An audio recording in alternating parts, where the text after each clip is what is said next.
আসসালামু আলাইকুম। আরাফাত রহমান আসছে আপনার সোনামুড়ি থেকে। ওর বয়স হচ্ছে আপনার 18। সেই দীর্ঘদিন অসুস্থ ছিল।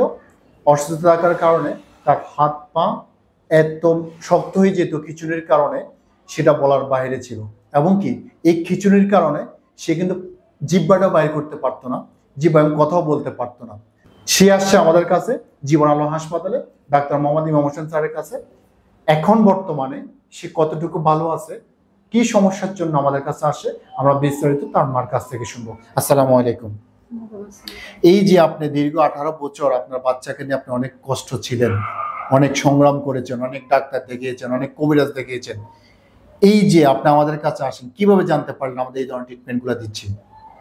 আমরা একটা লোকের মাধ্যমে জানলাম আপনাদের এখানে জীবন আলো হাসপাতালে ডাক্তার ইমাম হোসেন বসে।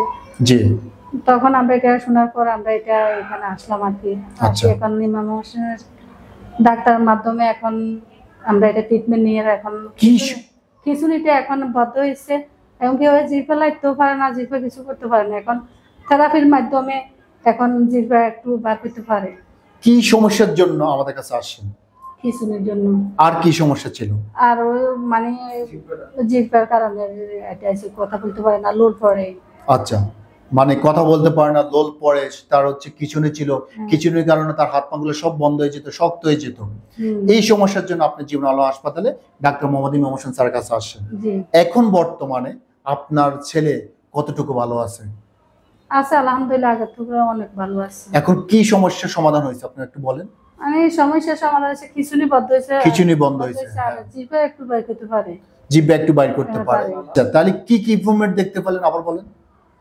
খিঁচুনি বন্ধ হয়েছে, খিঁচুনি বন্ধ হয়েছে, আর জিভে একটু বাইর করতে, জিভে একটু বাইর হচ্ছে, এই দুইটাই এখন আপনি ইমপ্রুভমেন্ট দেখতে পাচ্ছেন। তো আপনি এই যে দীর্ঘ কত মাস যাবত ইমাম স্যারের প্রেসক্রিপশন ফলো আপে আছেন? আজকে 4 মাস। 4 মাস যাবত কন্টিনিউ এখন করে যাচ্ছেন।